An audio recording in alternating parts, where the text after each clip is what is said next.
Good afternoon, everyone. My name is Joshua Reynolds, and I'm the Communications Specialist here at the Prince George's County Economic Development Corporation. And I would like to welcome you to today's episode of Webinar Wednesdays. Today's episode is entitled Keep the Job You Love, and it features the one, the only, Virginia Santiago, and she's a retention specialist here at the Prince George's County Economic Development Corporation's Workforce Services Division in the One Stop Career Center. Did I get that correct? Yes. All right. So today, Ms. Santiago is going to take us through how to keep the job you love, tips for job retention, because it's already been a long journey to get to a job. So here at the at the One Stop, we have a team of people who help you get a job. But once you get the job, we need to talk about how to keep it. So a couple of housekeeping items before we get into it. The first thing is turn your volume all the way up. And when your volume is up, I want you to also note that to the right side of the screen, there is a chat feature. You can ask any questions you'd like to, you can come up with during the presentation at that moment in time. And we will be happy to answer any questions at the end of the presentation. So ask during, but we will get to your questions afterwards. So we're going to go ahead and get right into it.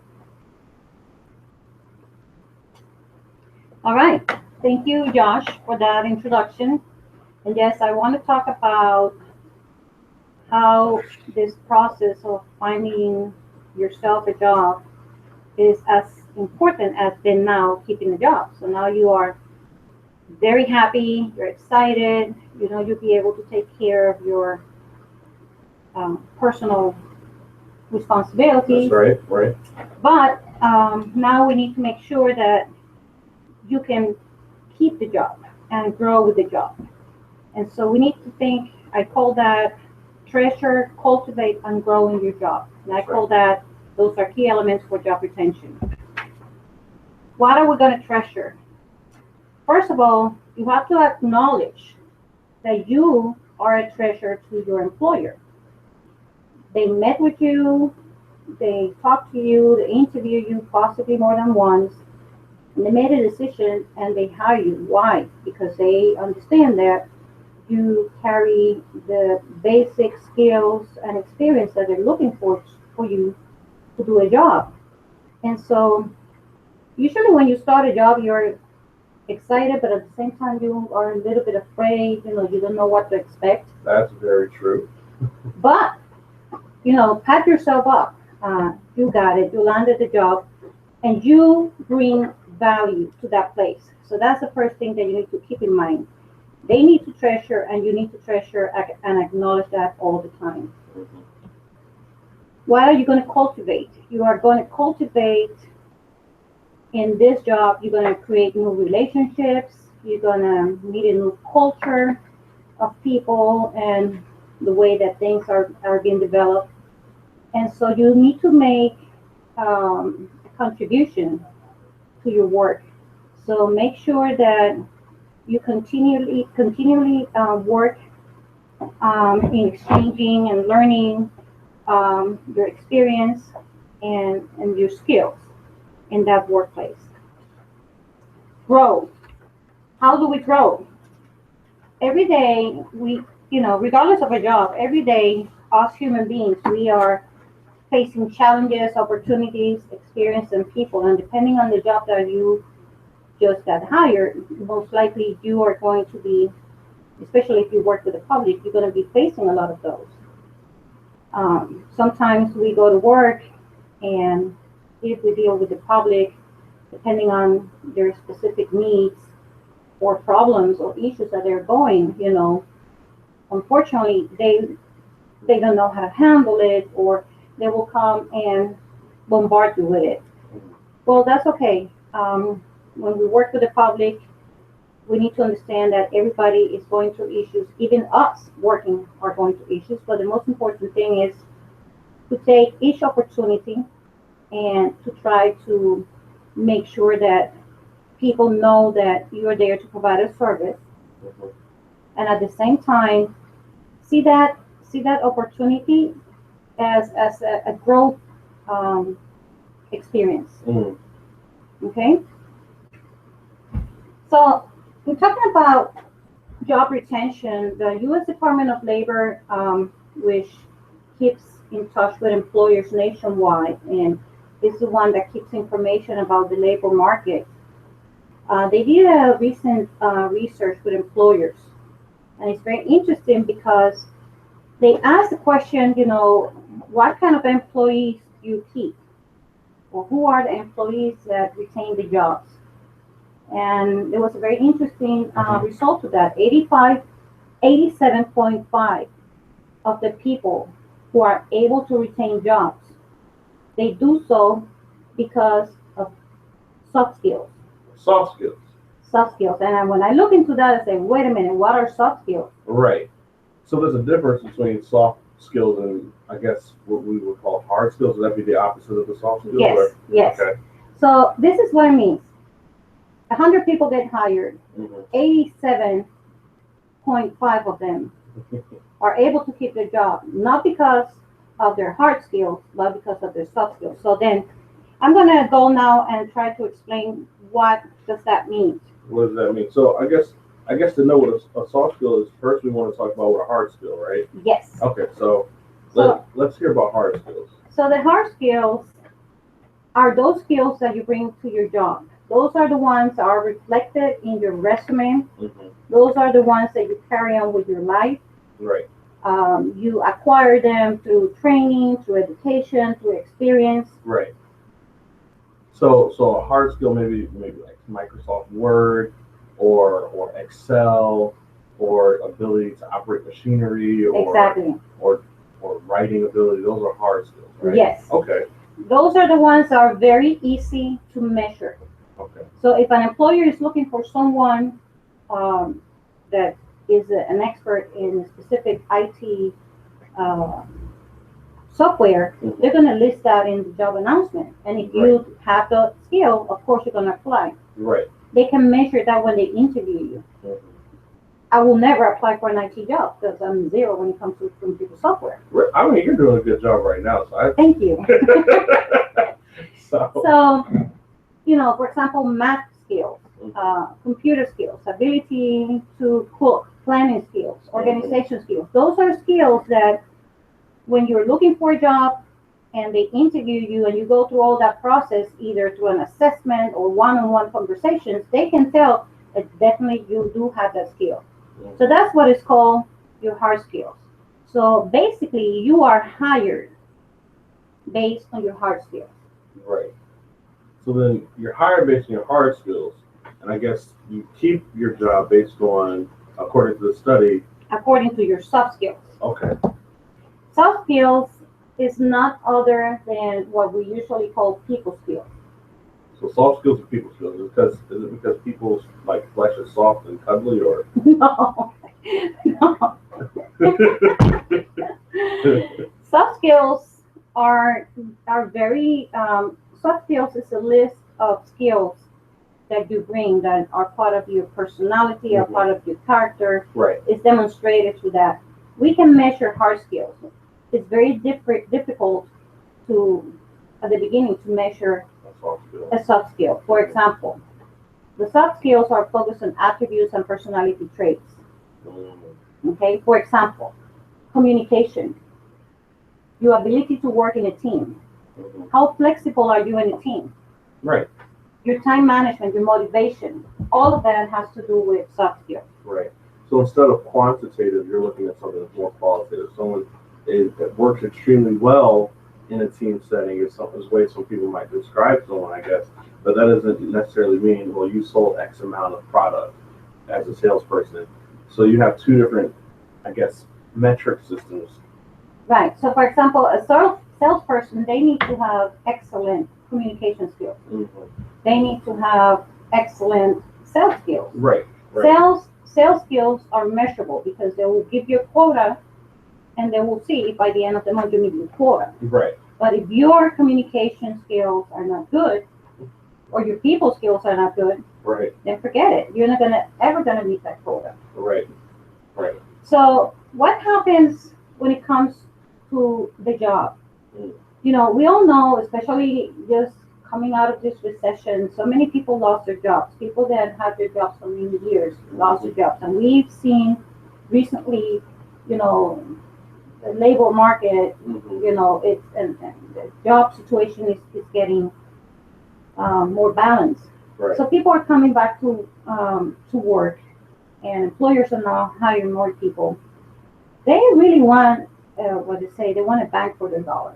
Mm-hmm. They want to make sure that if they're going to hire you, that you produce, but they're going to make sure that you will be able to really represent them well. Right. Right.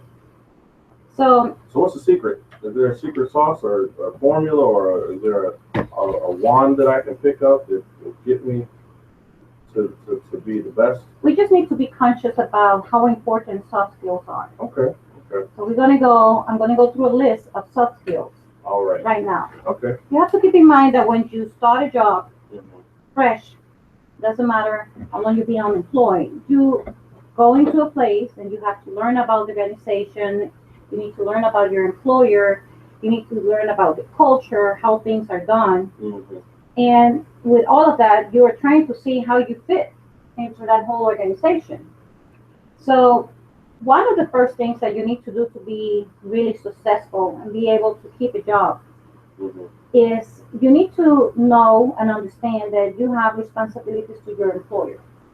Okay. So that's the first thing. And so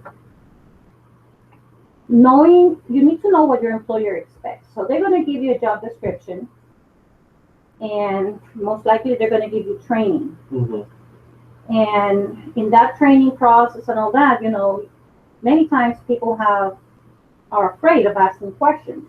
Right. So it's very important to learn as much as you can, perform what's expected from you, but at the same time, start communicating and asking questions. Right. So, for example, I wrote here some of the responsibilities that you or my employer expect of us. For example, you will really have a problem if you keep coming late to work every day, or if you call sick on the busiest day of the year. It's a little obvious. Yeah. Right. Sometimes people, they will have a lounge or cafeteria, Mm-hmm. and you have your lunch, or you have your break, and you're there minding your own business, and then you listen to other people talking bad mouth about the employer or about a situation going on. You have to be very careful. About that. Yes. Yeah. I mean, it's common sense. It's common sense, and it's not just in your job. It's everywhere. Right. But the most important is that you need to use your good judgment and common sense when dealing with your employment and how you can keep your employment. Mm-hmm. They're going to give you guidelines. Most likely, they're going to give you policies, procedures. You need to follow them. But at the same time, when it comes with your relationships with coworkers and the dynamics that are going in, Mm-hmm. You have to keep an open mind. Right. So I'm going to give you some examples of soft skills. For example, one that's very important is that employers look is for a person that has a strong work ethic. Mm-hmm. And that's very important. Right. Because how can you trust a person? What makes a person to have a strong work ethic? Well, we look at the person's integrity, Mm-hmm. their sense of responsibility, Right. their emphasis on quality, discipline, and teamwork. Right. If a person doesn't have integrity, how can you trust them? I'm not sure what you can. Exactly. So that is a very important soft skill, that if you have a good work ethic, an employer will know that they can rely on you and depend on you. Problems may arise, but they know that they can count on you. Having a positive attitude. Even when the job is very stressful, And like I said before, when you work with the public, it can get very stressful. Indeed, indeed. A positive attitude puts a smile on people's faces. Right. And in their hearts. Yes. A positive attitude is important. There have been times that me personally, I might be coming to work and I might be feeling upbeat, tired, or burdened. Right. But I have set my mind up to say, every time I see a person, I'm going to smile. See, I'm from Puerto Rico, and in Puerto Rico, you can either say good morning or hi to people when they pass you by, or smile. Is as good as saying good morning. Wow. So I try to keep myself positive, and every morning and during the day, even if I don't know anybody, and regardless of how I am feeling, I try always to smile, because something as little as a smile can be very positive on that person that's next to you. That's right. Keeping a positive attitude in the workplace is important because you as an employee, you may not know about all the challenges that a specific company or organization are going through. You're just a piece of the puzzle. Right. But among all of us, keeping a positive attitude, it helps the wheel go around. That's correct. That's right. Communicating is key. Communicating on the job is very important. We need to be open, objective, in communicating with your employer and your coworkers. It's very important to communicate effectively, not just personally talking, but also nonverbal communication is important.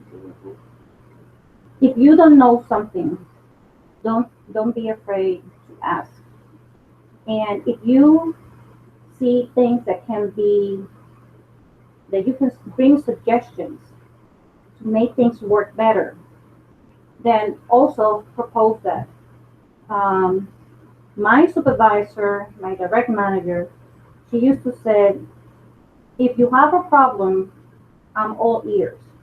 But before you come and bring me a problem, please think of a suggestion or a solution. And so that's wonderful, because that way you can contribute to change. Right. So communication is very important. Okay. But when we are communicating, we need to make sure that we think before we speak. Now hold on, that sounds too obvious. That sounds like too much common sense. Well, we have to keep in mind we are all human beings. That's right. And emotions at a certain time can get out of place. So we need to check ourselves and maybe take a minute or sit yourself back and think before what you're going to say. Right. You don't want to hurt other people. And we have to acknowledge in the workplace, as in life, that everybody has ideas, suggestions, and opinions. Everybody has value. Right. So before you participate either in a meeting or in a situation with a customer or within your company, it's very important to strengthen your communication skills, to think before you speak. That's right. And part of thinking is, of course, listening. Definitely. Communication is a two-way street. You speak, but then somebody will be listening to that message. Right. So listening is very important, because sometimes people say things that they don't mean. And that could be a problem.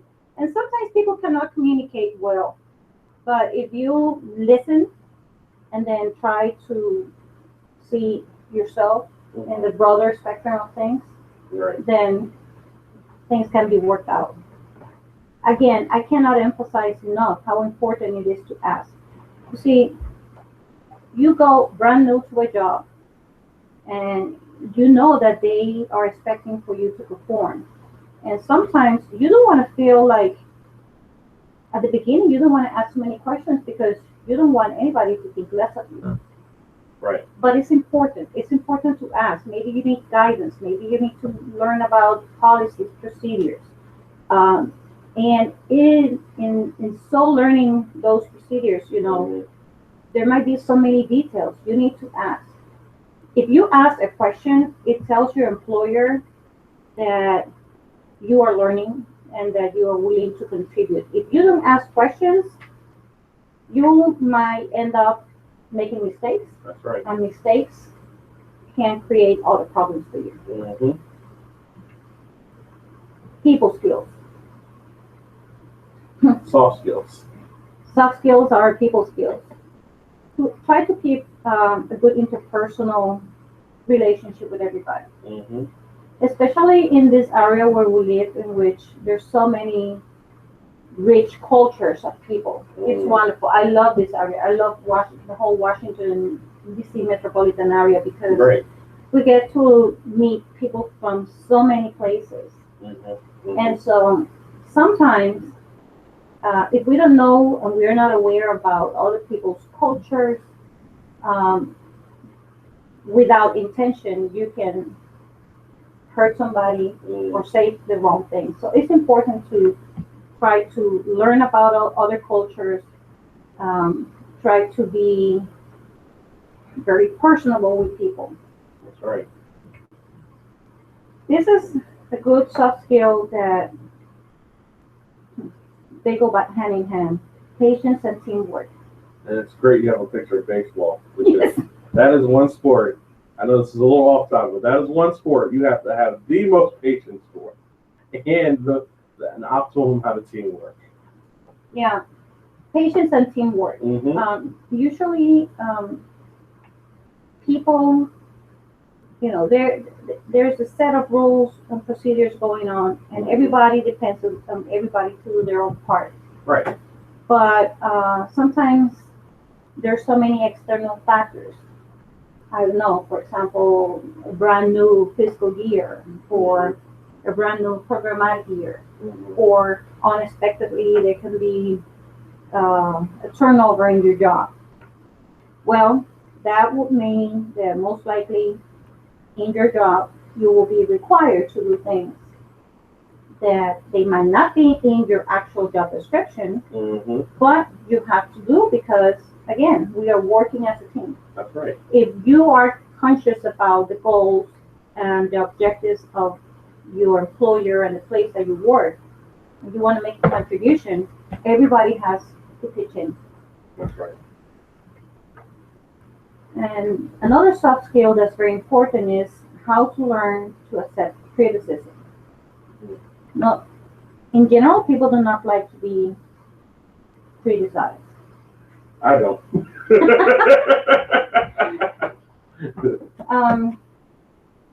It is important to understand that in your job, people in position of authority, it could be your boss or some other coworker, they might come back to you and they might show you something that possibly you did wrong. Right. If they come back and they give you they criticize your work, don't take it personally. We have to keep in mind that if somebody comes and tells you this is not the way things are done, it's because, remember, you're learning and the new processes, procedures, the laws that might be going on in a specific program or project. So don't take the criticism as a bad thing. Listen, put your listening ears. Try to see how you can learn from this experience. Try to see and ask questions and how you can improve. And don't take it personally. Because if they're bringing something to your attention, they're not telling you you're dumb. What they're telling you is maybe you have to learn how things are done here. So is it ever okay for you to give criticism to other coworkers, or how does that work? Well, when you give criticism to other people, again, we are talking about being all in a good spirit of teamwork and all that. You want to make a criticism, but in a positive way and a constructive way. We don't want to turn people down. We don't want to put anybody down. Right. So maybe what I've done many times is when I know that something is not wrong, and I'm teaching another coworker, especially a new person, Mm-hmm. I put myself in their position and I put myself available to them. Right. And that way, they can feel at ease to come and ask questions because I try to put myself in their shoes. Mm-hmm. And so also we need to make sure, it's going to take some time for you to get the hang of it at work. But there's going to be a time in which you also need to be working on your own and allow other people to have their own space and do their own thing. If problems arise, try to go directly to your supervisor Mm-hmm. or to your manager or directly to your boss. Um, there is a terrible thing called rumors or gossip. That's never positive in any environment. No. If you need clarification, if you need to ask questions, go directly to your boss. Mm-hmm. They will show you and other employees, about what needs to be done. And hopefully, if it's an employer that really wants you to succeed in your job, they will listen and they will provide you with the guidance. Mm-hmm. Again, when you come with problems to a supervisor, think before you go and try to bring with the problem a suggestion on how to improve it. Right. Maybe they will take your suggestion, Mm-hmm. or maybe not. But at least they will see that your attitude is an attitude that is positive towards the environment. Right. And another thing we have to do, and there is a soft skill that employers are looking at, is in your interactions with your coworkers. Mistakes are made all the time, and you make mistakes all the time. So, are you the kind of person that keep grudges, or are you the person that can move on? Right. And that's very important, especially if you are in a team environment, because it's like my grandma used to say, you can have a basket full of apples, and if you have one bad apple, that's going to spoil the rest. It's terrible how that works. Yes. I like apples. It's terrible how that works, but it's so true. Everybody has good days and bad days. That's right. Okay? And we just need to be conscious about everybody. Right. And give everybody their space, their dignity, and their respect. And when people make mistakes, sometimes people may acknowledge their mistakes, recognize them. That would be great, ideal. Many times they don't because they can't accept criticism, and that's okay too. Then you be the bigger person and, forgive and see how you can keep moving on. Now, a lot has to do with learning skills because everybody has different learning skills. Some people learn with simple directions and instructions. Other type of people learn, they need manuals and handbooks, and they study on their own. Other people use the internet. Okay, some people they need a visual. They need to see Right. hands-on how things need to be done. That's right. I'm a visual person, so Me too. it helps a lot to see. Oh, how did you do that? Can you show me one more time? Okay, great. Can I try it this time? Yeah. And then there it is. Yeah. I work a lot with reports and numbers, and I am the person that I use a lot of colors. And with colors in my tables and my reports, I can differentiate different things. So depending on the task and what you have to do, again, there's a lot of pressure on you because you most likely are the new person at the workplace, and you're trying to balance. You're trying to keep everything in balance, okay? But keep in mind that you do have the skills to do the job. Is these other soft skills are the ones that, through your soft skills, your employer and coworkers are going to be learning more about you as well. I tell people to practice the learning skills.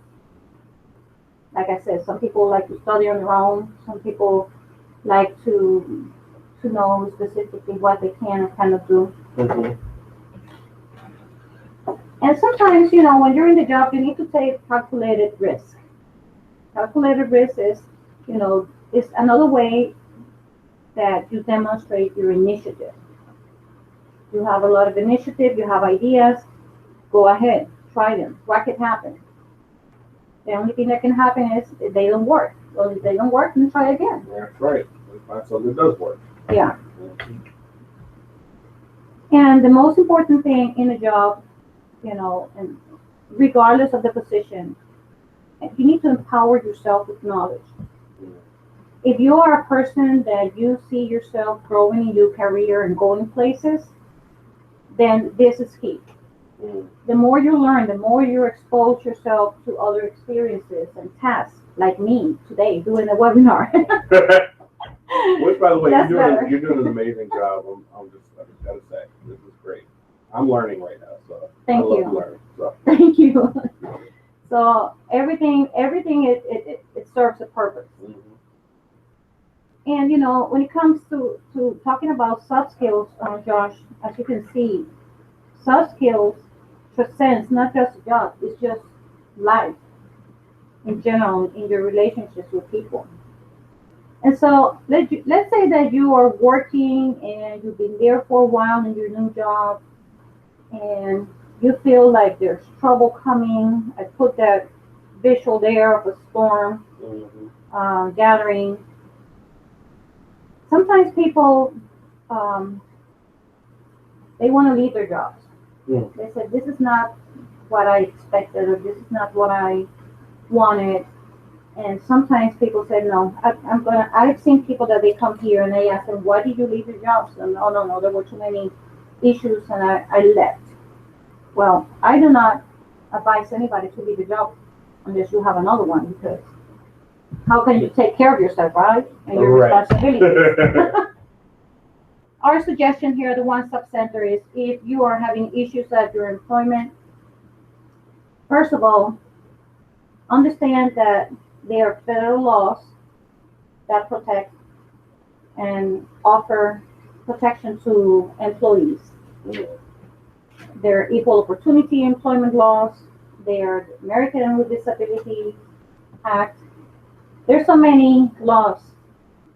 So first of all, try to work it out at your employment. But if you can't work it out, that this is a situation that you can't deal with, then try to do a backup plan. I will never tell a person to resign and then see what happens. No. But if it gets to that point, let me tell you that here at the One Stop Center, we have a lot of resources for people that are seeking employment.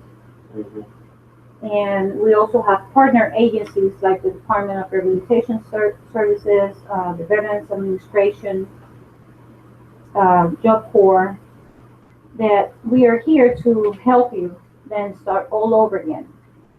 But before you decide to resign, if a person is at that point, seek help with agencies and programs.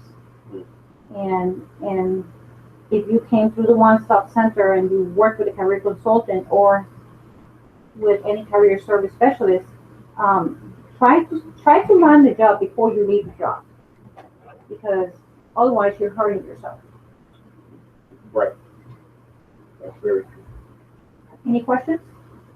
Well, let's just check and see if we have any questions.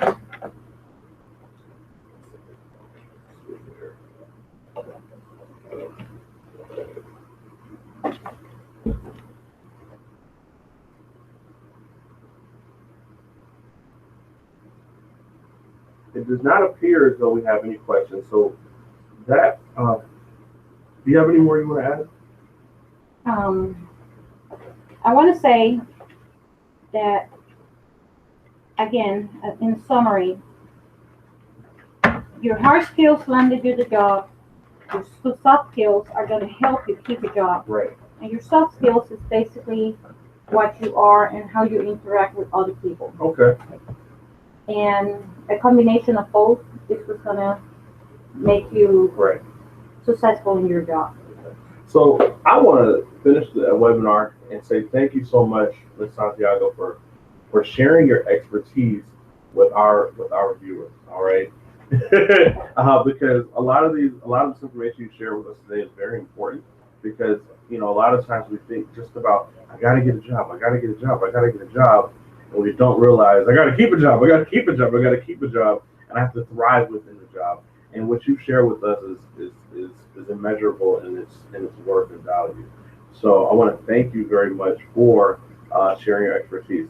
The other thing I want to do is I want to give everyone a little information about the One Stop Center so that you know how to reach us here at the EDC if you're seeking a job or if you're seeking assistance in learning how to keep your job. The Prince George's One Stop Career Center is located at 1801 McCormick Drive, Suite 120, in Largo, Maryland. That's 20774. You can call the One Stop Career Center at any time at 301-618-8425. We also have the Laurel Regional Workforce Center, which is at 312 Marshall Avenue in Laurel, Maryland. Okay, and the One Stop Center here in Largo, it's open Monday through Thursday from 8 to 4. From 8 to 4, thank you, from 8 to 4. And then on Fridays, the time is From 8 to 12. From 8 to 12. And here's the great thing about it. Two really awesome things. First thing is this. You can just show up to the One Stop Center and speak to one of our front desk folks who are very, very nice people. They have amazing soft skills over there. And they will point you in the right direction as to what kind of services you need. The second thing is you don't need to bring a checkbook. No, everything is free. Everything is free. The services we provide are free. So they are FREE free, and you don't even have to set an appointment as long as you come between 8 and 4 and 8 and 12 on Fridays. And yes, I also want people to remember that we're here to help you. You have job counselors that can work one-on-one with you. Mm-hmm. We also have awesome workshops to help you get job ready, like resume workshop, interview workshops. Yes. So please, and all of this is free, and so please come and take advantage of those services. All right, and with that, I want to say thank you again, and we're going to go ahead and end our show for today.